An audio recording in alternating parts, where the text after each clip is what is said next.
Bom, deixe-me só trabalhar aqui alguns detalhes. Primeiro ele diz: Fernandes, você falou sobre o fim de acordos diplomáticos entre Rússia e China. Como ficam os BRICS? Pessoal, a gente está falando fim de acordos em 1959.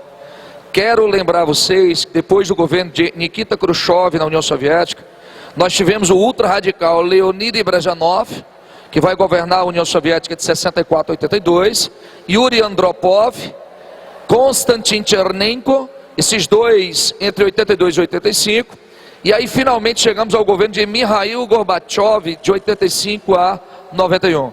De 85 a 91, o governo da Glasnost, da Perestroika, abertura política e econômica, e aí a União Soviética ela se abre ao capitalismo, passa-se por uma transição. Ao mesmo tempo, quero lembrar vocês que a China se aproximou dos Estados Unidos no início dos anos 70, uma visita oficial feita por Richard Nixon, norte-americano, ao governo chinês, certo? E os BRICS não é bloco econômico, que fique muito claro isso, são acordos comerciais estabelecidos a partir do século XXI. Essa expressão, inclusive, ela foi cunhada pelo economista Jim O'Neill em 2001, designando as chamadas economias emergentes do século XXI. Brasil, Rússia, Índia. Dos 5 é o país que está, teoricamente, em maior ritmo de crescimento nesse momento, China e África do Sul. Bom, segunda pergunta aqui é uma coisa até simples de se resolver. Houveram protestos por conta do aumento das horas de trabalho e redução do salário dos trabalhadores? Evidentemente que o achatamento salarial terá repressões, certo? O povo vai às ruas. É aí que surge a necessidade de se reprimir violentamente as manifestações, que a gente vai ver já já os atos institucionais 1, 2, 3, 4 e finalmente o ato institucional número 5. Só no final dos anos 70 é que a sindicalização brasileira volta a se fortalecer. Quando o Geisel ele vai promover a abertura lenta e gradual do regime, e a partir daí, em São Bernardo do Campo, em São Paulo, vai eclodir as grandes manifestações sindicais operariadas, onde o cidadão Luiz Inácio Lula da Silva vai emergir enquanto grande líder sindical político nacional. Bom, aqui pergunta se eu sei se o livro Brasil Nunca Mais é um livro que fala detalhes sobre a ditadura. Sim, é um livro. Agora, claro, o Brasil Nunca Mais, ele é um relato exatamente de pessoas que teriam sofrido exatamente com a ditadura militar, né? Inclusive foi ano passado, né, Marcelino? Acho que foi ano passado que teve o evento com a irmã do Frei Tito, que esteve aqui, não foi isso? Lá no Teatro do Via Sul com o Helder? Foi. Então, nós estivemos lá e teve exatamente novos depoimentos. O Brasil Nunca Mais, ele é um dos mais importantes. Agora, evidentemente que vocês precisam tomar muitíssimo cuidado, porque a história ela vem passando por revisionismos importantes, né? Ano passado nós entrevistamos o general de exército, hoje na reserva, o general Manuel Teófilo, que é aquele cidadão, é o único que poderia usar barba no exército brasileiro, todo mundo sabe disso, né? Então, a família Teófilo, militares consagrados, e a gente conversava, fizemos um bate-bola com ele sobre a visão da esquerda, do regime ditatorial, das torturas, e fizemos um bate-bola com ele da visão dos militares sobre o regime militar. E a gente passa a ter uma nova visão, né? Falava-se inclusive dos treinamentos cubanos que eram realizados aqui na região de Tocantins, onde houve a eclosão, por exemplo, do movimento da guerrilha do Araguaia, a explosão a bomba em Pernambuco, no aeroporto pernambucano, certo? Na tentativa de matar o general que se deslocou naquele momento por uma coincidência da vida. Ele se deslocou de carro porque o avião que ele iria pegar deu problemas e ele foi de carro. E explodiram uma bomba no aeroporto na tentativa de matar o Costa e Silva. Então, havia também, do outro lado, grupos paramilitares armados. Evidentemente que a força militar brasileira, o exército, a força do Estado era muito maior muito mais imponente, por isso que se critica a chamada força desproporcional utilizada. Mas que do outro lado nós tínhamos também grupos paramilitares, tínhamos sim, certo? Não se esqueça que, por exemplo, aqui ao lado do Brasil, em Cuba e Colômbia, nós tivemos o desenvolvimento das Forças Armadas Revolucionárias Colombianas em 64, certo? E finalmente, ele pergunta por que a mídia esconde tanta coisa a respeito da ditadura. Na verdade, a Comissão da Verdade, criada no governo Dilma, é uma tentativa de esclarecer, com finalidades pedagógicas, tudo que está nos bastidores do regime. É se desvendar, se desmistificar muitas coisas, positiva ou negativamente, que estaria teoricamente às escondidas. Só para que você tenha uma ideia, esse ano fala-se dos 40 anos, fala-se dos 40 anos não de suicídio, mas agora confirmado pela Comissão da Verdade, de assassinato de Vladimir Herzog, né, pelo DOI-CODE em São Paulo. Então a gente só pode falar disso depois que a Comissão da Verdade ela coloca frente a frente, apura os fatos, investiga e consolida a verdade. Até então eram apenas boatos ou suposições, agora a gente já sabe, né? Como foi feito agora no Chile, a exumação do cidadão presidente do Chile, o Salvador Allende. Ele se matou com um fuzil que foi dado por Fidel durante exatamente o bombardeio ao Palácio La Moneda em 1973, quando Pinochet e os amigos americanos bombardearam o palácio na tentativa de tirar o único presidente democraticamente eleito de cunho comunista em toda a história, desde o final da da chamada Guerra Fria, em 1991. Bom, retomando aqui o raciocínio, isso aqui é só para vocês entenderem o slogan para a gente chegar lá. Varre, varre, varre, varre, varre, vassourinha. Varre, varre a bandalheira. O povo já está cansado de sofrer dessa maneira. Jânio Quadros é a esperança desse povo abandonado. Jânio Quadros é certeza de um Brasil moralizado. Alerta, meu irmão, vassoura conterrâneo. Vamos vencer com Jânio.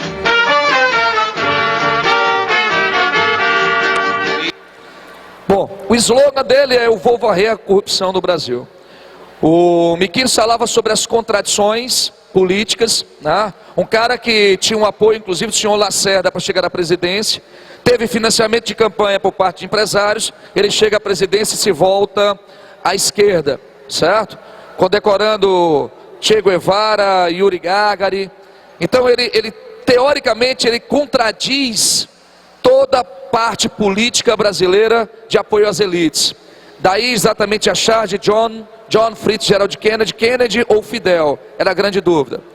Ao mesmo tempo que o cidadão Jânio Quadros falava em varrer a corrupção, ele era envolvido em certas questões com certas pessoas, como Emílio Carlos, um deputado que via e mexia, estava envolvido com corrupção em São Paulo, certo? Bom, o governo Jânio Quadros, pessoal, eu não posso nem falar da economia dele, infelizmente, certo? Não se pode falar de um governo que não tenha durado nenhum ano, então ele não fez absolutamente nada. E o dia da renúncia dele é mais intrigante ainda. Ele renuncia no dia 25 de agosto, no dia do soldado, cara. No chamado dia do soldado, era o dia em que haveria uma mobilização cívica intensa no Brasil.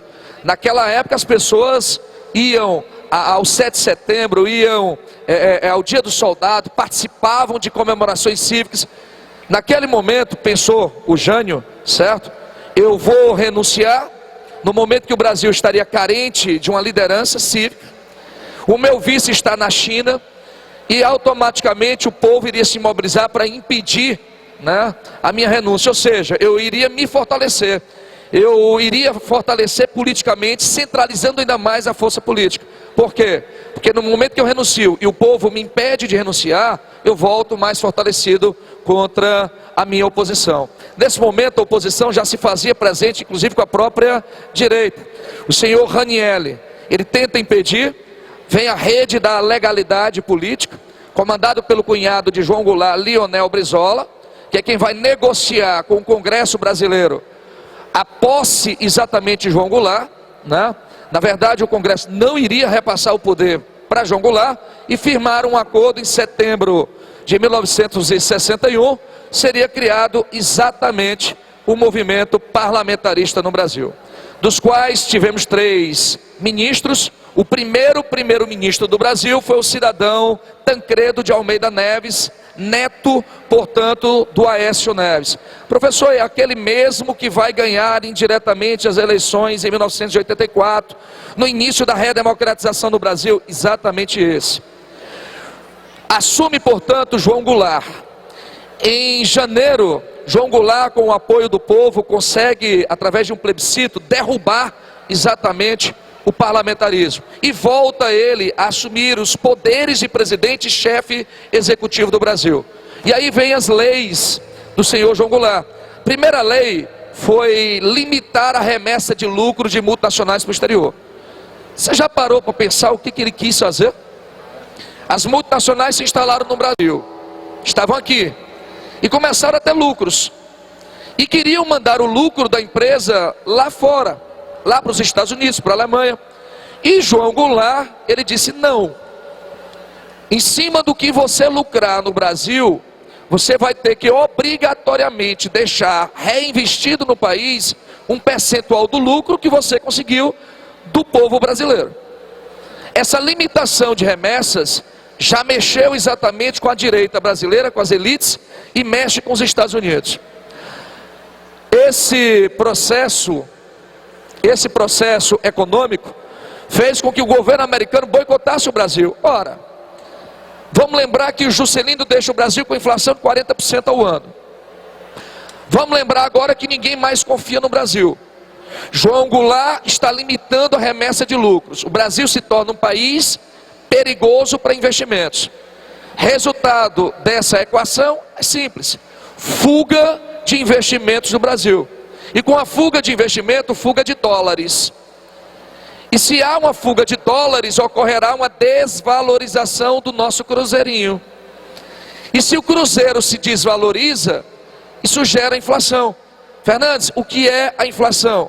Inflação é o processo de perda do poder de compra da moeda nacional. Está claro isso? Então, se eu estou tendo uma fuga de dólares e eu estou tendo uma desvalorização do cruzeiro, evidentemente que eu estou gerando automaticamente inflação. Só para que vocês sintam o drama, ele vai sair do seu governo com 91% de índice inflacionário. Você já imaginou o que é uma inflação de 91%, né? Hoje, nós temos um processo inflacionário. O Aécio Neves, neto do Tancredo, né? Eu inverti aqui, tranquilo, ok, valeu. Então, quando você fala exatamente da inflação brasileira no governo de João Goulart, ele deixa uma inflação galopante de quase 100%, cara. A inflação brasileira do último ano foi de 6,49% oficialmente declarada, certo? Hoje a gente está num risco, saiu agora no G1 há 2 semanas, de chegarmos a uma inflação de 8,29%. E a gente está nesse calor, nessa efervescência brasileira. Você agora imagina uma inflação de 91% de governo no final de João Goulart. Fernandes, o que tu acha que teria gerado uma inflação tão alta? Primeiro, a falta de apoio do plano trienal.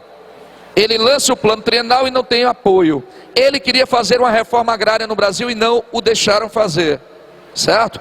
Para que você tenha uma ideia, o mais próximo a isso que ele conseguiu foi em março de 63, garantir o Estatuto do Trabalhador Rural Brasileiro. Enquanto Vargas deu direito ao trabalhador, operariado, urbano, o senhor Jânio Quadros estendeu a CLT do Brasil aos trabalhadores camponeses rurais. O Estatuto do Trabalhador Rural, 63, março de 63. Tranquilo? Então não deixaram ele fazer a reforma agrária, fuga de investimentos, boicotes, e a todo momento a instabilidade gerada nos veículos de comunicação. Isso iria elevar significativamente, substancialmente a dívida brasileira, certo? O desenvolvimento e a nacionalização exatamente do setor de telecomunicações do Brasil. O plano trienal dele que nunca funcionou, a conclusão da COSIPA, Companhia Siderúrgica Paulista, certo? Não haveria mais a possibilidade de se importar. Olha o que ele fez, nacionalista. Ele disse claramente o seguinte: a multinacional que se instalar no Brasil a partir de agora, ela fica proibida de comprar máquinas de fora, se no Brasil eu tiver uma empresa que produz essa máquina. Ou seja, ela tem que priorizar a aquisição de máquinas no Brasil. Está claro isso? Isso começa a bater de frente com os interesses estrangeiros. Começamos a ver a ideia dos latifundiários de terra com medo exatamente da reforma agrária. E a reforma de base, ela perpassaria pelo setor agrário, passaria por uma reforma urbana, a questão exatamente do espaço urbano, do que a gente chama hoje de latifúndio urbano, né? A questão política, a questão educacional e evidentemente que isso não vai passar. Em março de 1964, começo de março de 64, num dia 13, nós teremos aqui o grande comício da Central do Brasil, certo? João Goulart, ele convoca todos os trabalhadores e você me pergunta: Fernandes, o que é essa Central do Brasil? A Central do Brasil é uma estrada de ferro que liga Minas Gerais até a CSN. Portanto, era a grande rota da siderurgia brasileira. Então era ali que eu tinha os operários. E ele convoca esses operários para fazer uma pressão contra exatamente os políticos conservadores. Ele chama esse grupo para fazer uma pressão, inclusive sargentos e praças, contra os oficiais. É nesse contexto tenso que os militares começam a planejar exatamente o golpe. É aí que fica cada vez mais forte na cabeça dos militares a ideia de um comunismo. É aí que o governo americano, temendo uma ameaça comunista, se prepara para atacar o Brasil. Diante disso, o cidadão Humberto de Alencar Castelo Branco, ele vai liderar esse movimento no Brasil. No dia 1º de abril, a gente tem exatamente a tomada dos militares ao poder. Nós tínhamos, na verdade, dois grandes grupos militaristas, como Miquiles bem falou. O grupo sobornista, né? O grupo mais intelectualizado dos militares. E aí, Fernandes, eu não consigo entender quem são os grupos sobornistas. Os sobornistas, pessoal, eles eram mais tranquilos, certo? Eles eram mais adaptados, digamos assim, a uma questão civil. Eles não eram da linha de chumbo, da linha dura, como a gente vai ver, certo? O cidadão Castelo Branco, o cidadão João Batista Figueiredo. E os militares da linha dura, claro, o grande Costa e Silva, que é o cara que vai fazer com o Brasil cerceamento das individualidades, das liberdades de expressão. Esse cara é o cara do ato institucional número 5, é o cara dos anos de chumbo no Brasil, é o cara que vai tentar controlar a inflação brasileira com uma política de arroxo. O que pensavam os economistas? Que o grande problema do Brasil em termos econômicos era o excesso de gasto público. Tanto o João Goulart gastou demais, Juscelino Kubitschek gastou demais, e o excesso de dinheiro circulando na economia era o problema inflacionário. Então como eu vou controlar isso, Fernandes? Tirando esse dinheiro.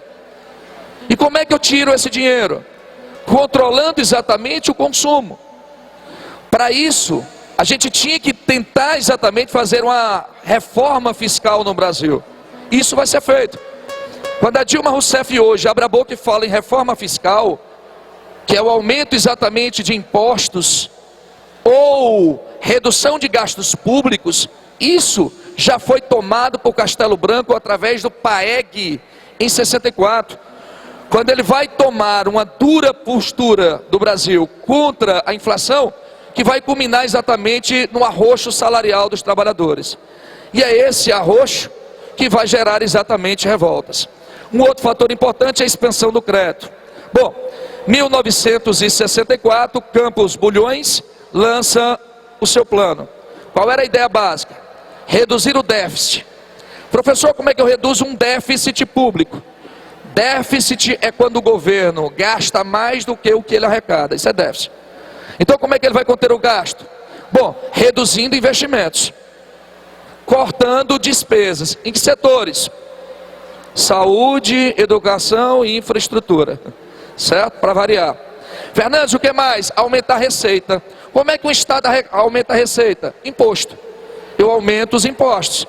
Certo? Então quando a Dilma está falando para você hoje em reajuste fiscal, lembremos que todo governo que esteja em crise, há uma tendência de se controlar a inflação a partir de políticas monetárias, como a Selic, políticas fiscais, como o controle de gastos e elevação de impostos, que vai culminar numa redução de crédito da população. Professor, hoje eu tenho essa redução de crédito? Tenho. Você já deve ter percebido, evidentemente, por exemplo, que vocês não estão tendo mais acesso à compra da casa própria usada, 100% financiada pela Caixa. Ela está restringindo exatamente isso, certo? Fernandes, uma pergunta que me chegou agora, eu vou responder de acordo com o debate que o ano passado a gente fez com o general Teófilo, certo?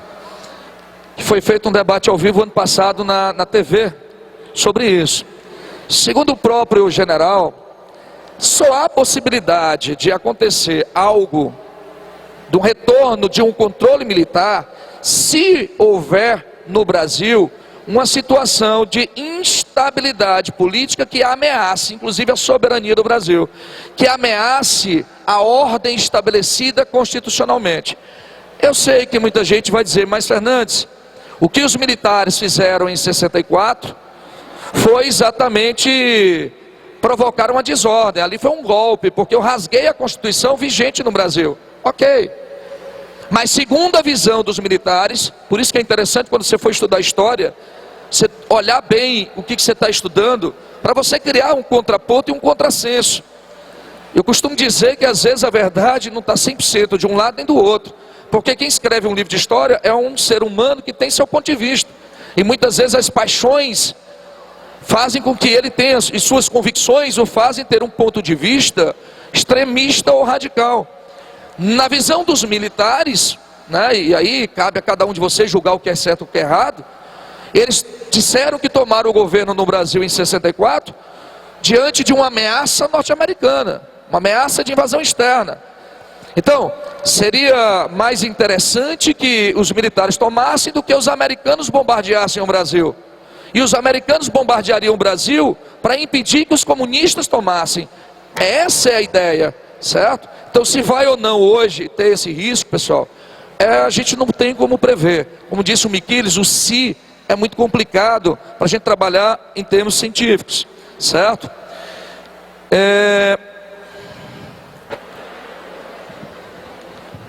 Previsão é que o Brasil vai arrecadar 2 trilhões de reais. Então como é que a gente pode estar em crise? Vocês devem estar sabendo, por exemplo, que existe um rombo da Petrobras, desvio de dinheiro, né? E os senhores devem estar sabendo que tem aí o BNDES, que também está numa situação complicada, certo? Você sabe que a Dilma foi recentemente acusada de uma pedalada fiscal. Você sabe o que é isso, né? Desde que foi criada em 1999 a Lei de Responsabilidade Fiscal, o governo Fernando Henrique Cardoso, sancionada em 2000, a ideia é de que cada presidente só pode comprometer 49% da chamada receita líquida do governo. Então, se ela comprometer mais do que isso, ela está cometendo um erro fiscal, né, que pode, segundo a oposição, que está dizendo a oposição, incorrer numa questão exatamente até de um impeachment. Então o que a Dilma fez? Segundo o que foi denunciado, a Dilma simplesmente, ela retardou alguns pagamentos, como a gente muitas vezes faz, né? Venceu o cartão de crédito esse mês, eu não tenho dinheiro, o que eu faço? Espero entrar o dinheiro o mês que vem, para pagar o do mês passado. Então ela fez essa pedalada, esse retardo. Isso é o que a oposição está dizendo, certo? Fique bem claro isso. Então, diante dessa pedalada fiscal, isso está claro e notório que a gente está em crise. A gente está em crise porque ela está fazendo e falando no reajuste fiscal. A gente está em crise porque ela aumentou a taxa Selic, cara. Então, por que o governo aumentaria a taxa Selic se ele não está em crise? A gente está em crise, isso é óbvio. A gente não pode se iludir achando que a gente não está em crise. O governo está dizendo para a gente que a gente está em crise. Ela não financiará mais a casa própria 100%. Entendeu? E o FIES, bem lembrado, certo? No momento que o Brasil tem uma das piores taxas de médico per capita do mundo, o que justificou inclusive o governo da Dilma, né, a importar, digamos assim, médicos cubanos. Então a gente trouxe médico por quê? Porque há um percentual baixo, segundo a OMS, Organização Mundial de Saúde, enquanto Cuba tem 6,54 médicos, certo? Dentro de uma perspectiva per capita, o Brasil tem uma média de 1,5, com um problema: alta concentração de médicos na faixa do litoral, poucos médicos no interior. Você percebe os problemas? Então a gente está com um problema, isso é um fato. O que a gente tem que pensar é se as políticas que estão sendo adotadas e que têm que ser adotadas serão suficientes para a gente vencer essa crise. Aí ela falar nessa perspectiva.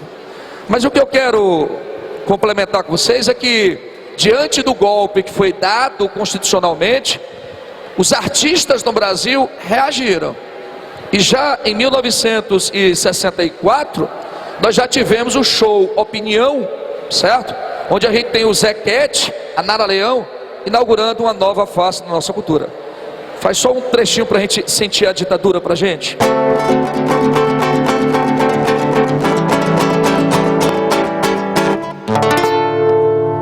Podem me prender, podem me bater, podem até deixar-me sem comer, que eu não mudo de opinião.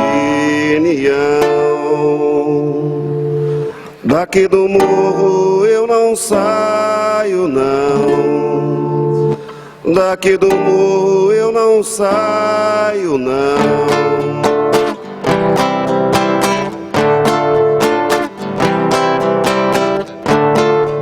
Caminhando e cantando e seguindo a canção, somos todos iguais, braços fortes ou não. Nas escolas, nas ruas, campos, construções, caminhando e cantando e seguindo a canção. Vem, vamos embora, esperar não é saber. Quem sabe faz a hora, não espera acontecer. Vem, vamos embora, esperar não é saber. Quem sabe faz a hora, não espera acontecer.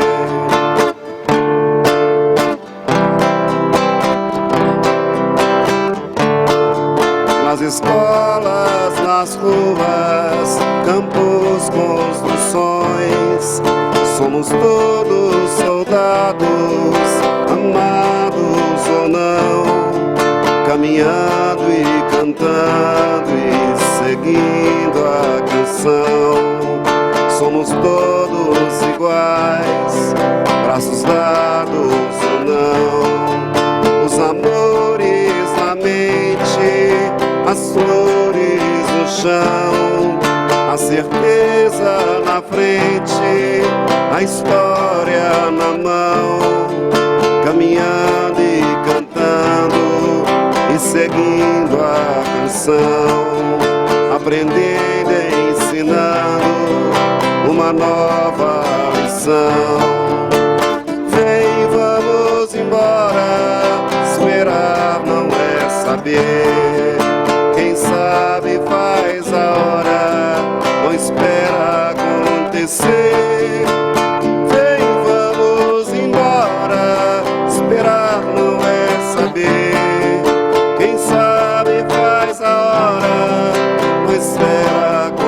esquecer. Lá, lá, lá, ia. Lá, lá, lá, ia. Lá, lá, lá, ia.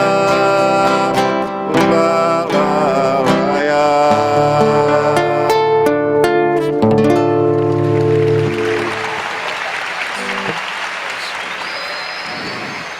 Bom, para o pessoal mais antigo sabe que esse aí foi o verdadeiro hino da ditadura, a ditadura militar, usado demais pela União Nacional dos Estudantes. O fato é que de 64 até 68, nós tivemos uma série de episódios que fizeram com que houvesse o recrudescimento do regime no Brasil. Desde o ato número 1, feito pelos militares, caçando políticos, o ato número 2, criando o bipartidarismo brasileiro, o ato 3, criando as eleições indiretas, e o 4, abrindo as bases para uma nova Constituição. O fato é que o cerco estava se fechando no Brasil. O fato é que a ditadura estava cada vez mais endurecida, que as práticas de tortura eram cada vez mais intensas.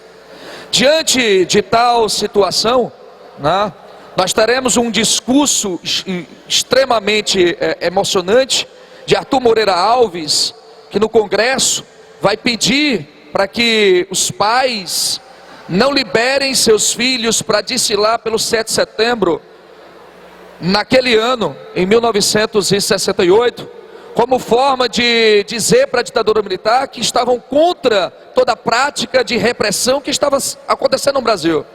Arthur Moreira Alves faz seu discurso, e para muitos cientistas políticos, o discurso dele, dentro do Congresso, teria sido o estopim para a declaração, no dia 13 de dezembro de 1968, do ato institucional número 5, o ato que iria calar o Brasil, o ato que iria cessear as individualidades. Nós teremos uma série de questões, de passeatas que estavam eclodindo no Brasil, passeatas a favor e contra o regime ditatorial. Tínhamos transformações culturais no Brasil ocorrendo, os festivais de música e as efervescências no Brasil. Lembremos, a cara do Enem é cara também social, sociológica.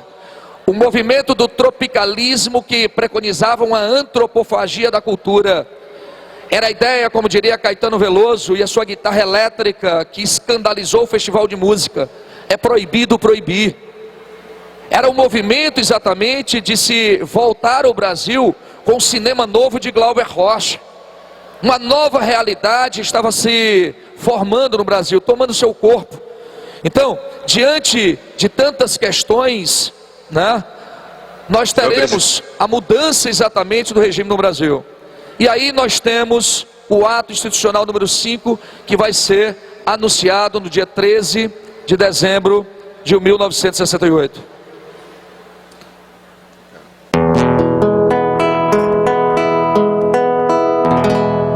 Como beber dessa bebida amarga, tragar a dor, engolir a labuta. Mesmo calada a boca resta o peito, silêncio na cidade não se escuta. De que me vale ser filho da santa? Melhor seria ser filho da outra, outra realidade menos morta. Tanta mentira, tanta força bruta, Pai, afasta de mim esse cálice. Pai, afasta de mim esse cálice. Pai, afasta de mim esse cálice de vinho tinto de sangue. Como é difícil acordar calado, se na calada da noite me dano. Quero lançar um grito desumano, que é uma maneira de ser escutado. Este silêncio todo me atordoa, atordoado eu permaneço atento, na arquibancada pra qualquer momento ver emergir o monstro da lagoa. Pai, afasta de mim esse cálice. Pai, afasta de mim esse cálice. Pai, afasta de mim esse cálice de vinho tinto de sangue. De muito gordo a porca já não anda, de muito usada a faca já não corta. Como é difícil, pai, abrir a porta, essa palavra presa na garganta. Este pileque homérico no mundo, de que adianta ter boa vontade? Mesmo calado o peito resta a cuca dos bêbados do centro da cidade. Pai, afasta de mim esse cálice. Pai, afasta de mim esse cálice. Pai, afasta de mim esse cálice de vinho tinto de sangue. Talvez o mundo não seja pequeno, nem seja a vida um fato consumado. Quero inventar o meu próprio pecado, quero morrer do meu próprio veneno. Quero perder de vez sua cabeça, minha cabeça perder teu juízo. Quero cheirar fumaça de óleo diesel, me embriagar até que alguém me esqueça. Cálice.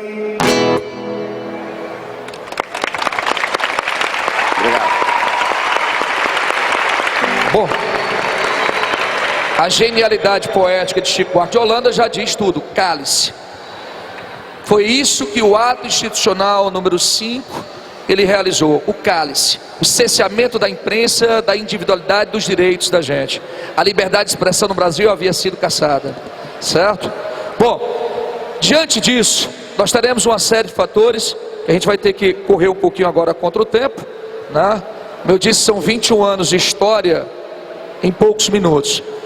Outra questão importante é o movimento da Jovem Guarda, o Iê, Iê, Iê, certo? Inspirado no movimento dos Beatles nos anos 60, que era uma música de jovem, uma música que não tinha um teor, um cunho político de oposição, tá? Era uma música feita para um jovem, uma música alegre, uma música que era dançante, só isso, tá? Uma música que não batia na ditadura. Mas o fato é que em 1970, pessoal, nós temos uma nova fase no Brasil. Agora vamos entender o seguinte, Fernandes.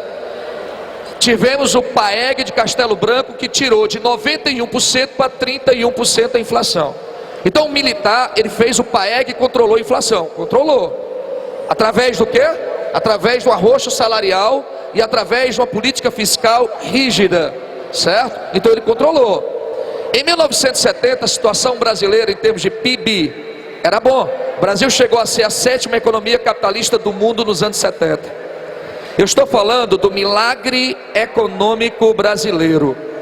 O chamado milagre econômico brasileiro foi um período em 3 anos que a economia brasileira conseguiu crescer a mais de 10% ao ano, certo? Um verdadeiro milagre, né? Se a gente levar em consideração que a gente teve um retrocessozinho agora no último ano e que a expectativa de crescimento do Brasil não chega nem a 1%, mas bom, na época foi mais de 10%. O Brasil era uma potência emergente do mundo nos anos 70, economicamente falando.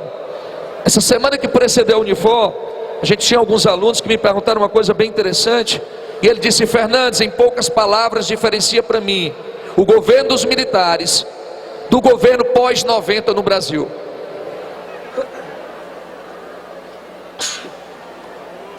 Do ponto de vista, emoção, do ponto de vista econômico, eu posso dizer a vocês que os militares, eles investiram em infraestrutura. O PIN, o Plano de Integração Nacional, feito por Médici, ele tinha um plano de integração rodoviário, fantástico, como essa grande rodovia, chamada Transamazônica, que vocês estão vendo aí. Isso é agora, viu pessoal? Depois de ter sido modernizada, certo? Professor, quer dizer que a Transamazônica, que seria de João Pessoa, na Paraíba, até o município de Benjamin Constant, na Amazônia, jamais foi acabada, jamais. Isso é hoje. Eu só peço sempre para os meus alunos, eu digo assim, cara, a gente tem uma visão extremamente crítica, mas a gente às vezes erra muito na crítica.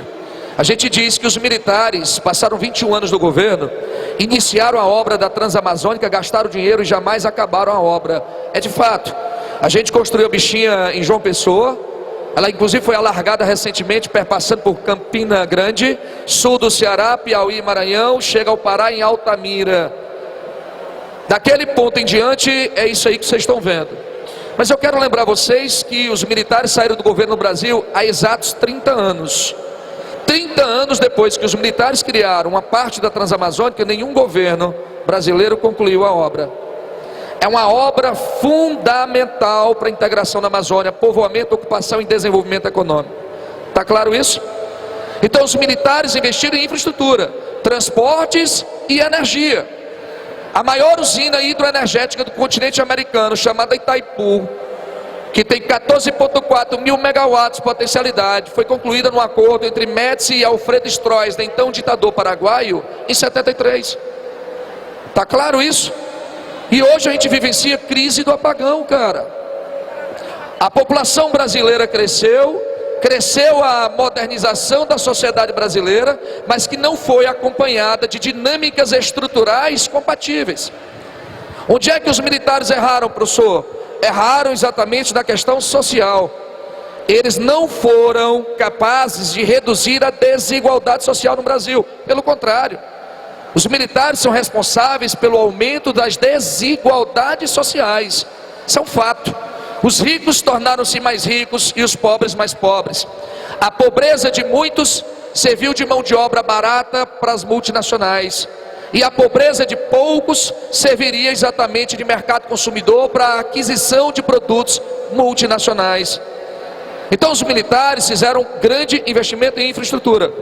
Pouco investimento, portanto, no setor social. Pós-90, Fernando Henrique Cardoso e o senhor Luiz Inácio Lula da Silva fizeram exatamente o oposto. O Brasil praticamente parou no setor exatamente estrutural. A maior obra estrutural do Brasil nesse momento, a chamada transposição do São Francisco, ela só tem 70% da obra acabada, com previsão de acabar até julho do ano que vem. A maior obra pública financiada. Professor Fernando Henrique Cardoso investiu, pessoal, percentualmente, estou falando de economia, percentualmente houve um aumento de investimentos no governo Fernando Henrique Cardoso em torno de 1,5% a mais do PIB no setor social.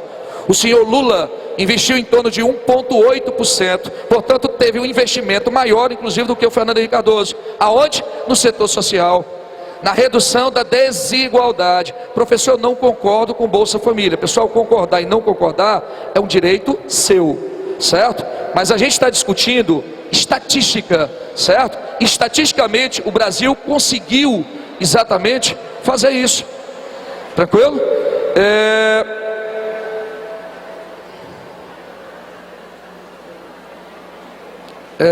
Perfeito. Certo? O rapaz está dizendo que em 77, Colégio Rui Barbosa, em sala de aula, um professor foi tirado à força de sala de aula por estar utilizando, e o pior é que a camisa é igual a minha, vermelha, certo? Aliás, o professor não, ele estava de blusa vermelha, certo? E estava marcando relações do livro que o cliente comprava na livraria em que ele trabalhava. Ou seja, o fato de você contestar é o cálice do Chico Buarque, é isso. Então, é inquestionável, e aí tem a Comissão da Verdade, o Brasil nunca mais, perfeito, certo? Então, quando você fala hoje, o Brasil investe no social, onde é que está faltando o Brasil hoje, professor? O Brasil falta hoje na infraestrutura, tá claro?